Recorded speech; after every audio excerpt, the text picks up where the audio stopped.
Working with strings at all in C is really frustrating. But when that combines with user input, it can be a real mess. Because although when you're working with strings just inside of a program, hard-coded strings or something, then you obviously, you can make certain assumptions about, what the largest size of array you might need for the string is. When you're reading data from the user and you create an array of 100 characters to store their string, what happens if they enter more than 99 characters? How do you compensate? How do you make sure you don't run off the end of your buffer? But also, what if you need to save every character that they enter? How do you compensate then? And we've seen that certainly the string type in C++ saves us a lot of work on the back end in terms of null terminators and keeping track of the size of things. But it really shines when we see how we can read user input. We've already seen how to read user input if it's just numerical data a few videos ago. This sort of completes that puzzle by showing how we can read string data. And just like in C, there are sort of two modalities for doing it. In C, you might recall if you want to read strings from the user in the form of individual words separated by white space, you might use something like scanf. Whereas if you want to read lines, you might use something like fgetS. This video is going to talk about two sort of analogous features of C++, and again try and make that point that they're way easier and way less of a hassle than the C versions of those things. So this basic program here creates two strings to store words, and the question is, can we read two words from the user? So in this context, words are going to be consecutive sequences of non-white space characters. And if there is white space between the two words, it's going to get skipped over, no matter how much white space there is. And so I've got my two strings, and I print to the user, enter two words. We can try running this and see that it looks sort of weird. Enter two words. Oh, and then it, of course, doesn't do anything because I haven't done the task yet, and then prints out that I entered nothing and nothing. So all I want to demonstrate here is how I would read individual words from the user. So we recall that to generate output, I take my output and I use this arrow operator to push it into my output stream. We recall that symmetrically, if I'd like to get input, I take my input stream and I pull data into some variable. In this case, I use word 1. And in fact, I want to read two words, so I'm going to do the same with word 2. And there's definitely going to be some type magic happening here, because how else would it know exactly what I want to read? That is a sequence of digits, a real value, or a bunch of arbitrary characters. Cin is able to figure out that you're working with a string, and therefore that you want to read an individual word. So we'll try that. Enter two words. I don't know. It's been a long day. Hello and world. So I enter these two words, and you can see it prints them both out. And to be clear, though, it's going to keep waiting for me to enter two legitimate words. If I enter white space, it's going to skip over it, and it's not going to stop waiting until I give it two words to work with. And so there we go. I still got the same two words. A couple of stylistic notes. One of them is I could do this. Just like I can push multiple pieces of output at once, I'm allowed to pull input with one line and multiple stream extraction operations. I will admit I am not a fan of this notation. That is, I'm happy that it's part of the language. I don't like looking at it. I would much rather use separate lines because I feel like I don't know if it's inherently confusing, but it doesn't help anything.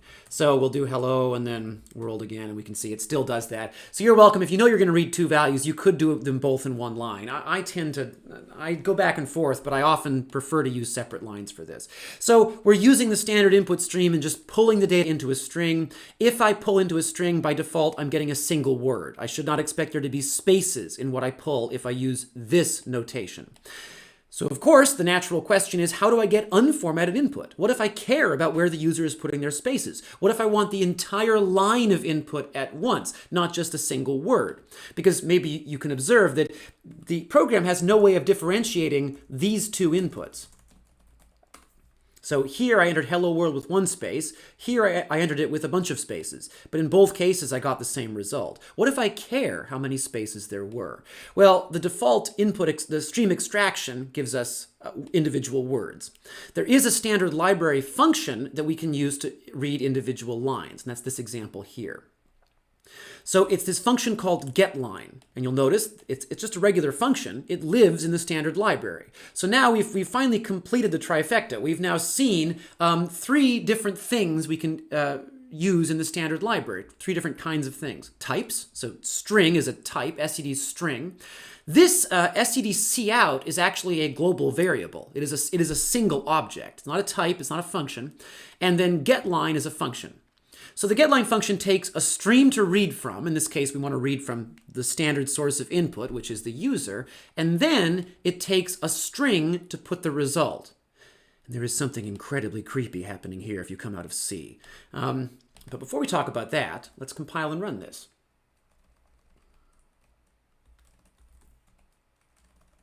So the function's called getline. My example is called getline. We'll try running that.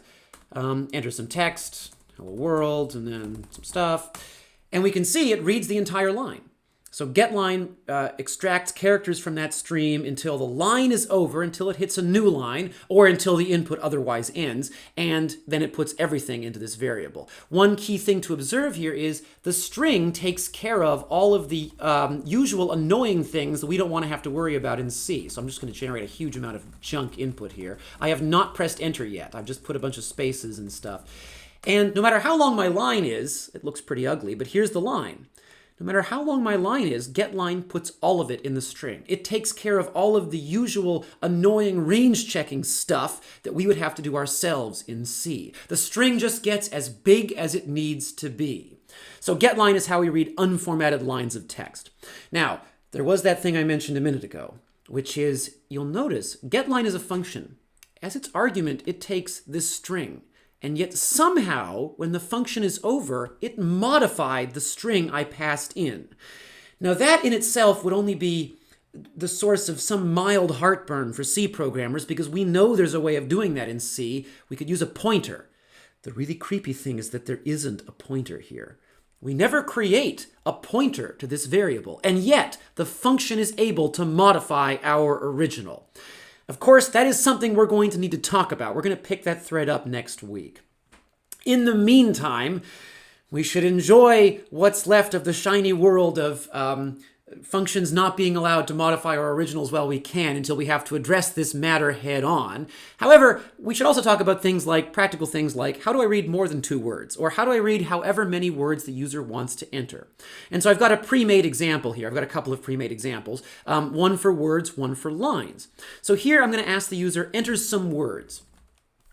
And we'll try compiling and running this. I don't think we need to, I need to write this in front of you because I think you can get the basic idea of the major difference in this version versus the previous one. So I'm going to create a string to store my word, and then I'm going to use my stream input to read 1 word at a time as long as I possibly can until the user is done, until there's no more input. So enter some words, okay? Hello world, pear, raspberry. Those are the only words that I know. Okay, so it prints them out as I enter them, but it still wants more words. I don't know any more words. Pineapple. Okay. Every time I press enter, the program gets fed in the input that's been queued up, and it reads each word and it prints it out, as you can see. But then, wait a minute. I'm done. I don't have any more input. What am I supposed to do? So here, it keeps reading words as long as the input stream is willing to try and read a word. Which means, I guess if I'm done, as you might recall, you can hit Control-C to forcibly terminate a program, but that doesn't mean the program gets to end on its own terms. I want the program to print out done. So this is something you probably learned when you learned C, but there's a way for me, the user, to tell the program that, yes, I get it, but I do not wish to provide any more input. There will be no more user input. So here we'll try that. So pineapple, raspberry, pear. And then on a line by itself, inside of Jupyter Hub at least, you can hit Control-D. When you hit Control-D, you are signaling to the program that the user input stream is over. There will be no more input. That means when the input stream tries to read something, in a sense, it sort of hits the end of the file. It's equivalent to when you hit the end of a file that you're reading. And that means that the operation fails. And when it fails, then the loop will end. Now, to be clear, what this loop is actually doing is it's asking cin to try and pull data into my variable word. The expression that I've highlighted here is equivalent to a Boolean value. Now, I know that's the last thing you want to hear. It's equivalent to a true or false expression. I'm not saying that it is a true or false expression. This is almost as creepy as that issue with getline. I'm saying that you can use this as if it were a yes or no question. And if the answer comes back yes, it means it was able to read something successfully. If the answer comes back no, it means it can't read anything, and at this point the loop will bail out. Now, I just said it's equivalent to a yes or no question. It's equivalent to. And that's because there's some deep magic happening that we are going to be able to explain, but not just yet. The idea is that it turns out that when you work with yes or no questions or true or false conditions in C++, there are a lot of ways you can boil something down to true or false. It doesn't necessarily have to be an operation that literally returns true or false. It's not that different from the idea in C that any int can be treated as a true or false value, although it is a little bit different than that. So in any case, if I want to keep reading input until the stream is over, I can use notation like this. I can try and perform the input operation in the condition of a while loop, and the while loop will end seamlessly as soon as the input operation fails, which I will interpret in this context as meaning that the user's input stream has reached its end. A very similar thing can be done with getline. The return value of getline can be interpreted in a true or false sense. And when it's false, that means no more lines of input were available. And so here I'm just calling getline over and over again until the input stream is over. So we'll try running that, and I think you'll find the output is sort of the predictable result. Whoops, this is just the original getline example. So this example is called echo lines.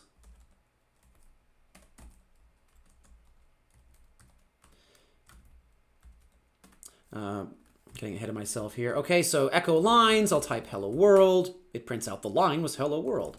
Type some garbage. I type raspberry and pear, and then a bunch of spaces, and then pineapple.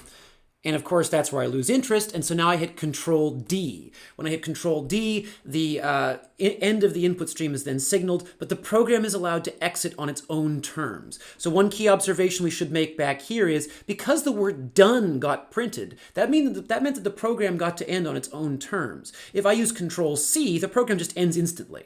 It doesn't get to finish up any work that it was doing. And that's one reason why when you're working with input examples, always use Control D to indicate that you're done, to allow the program to finish up whatever it was doing, including running any code that would have happened after that loop.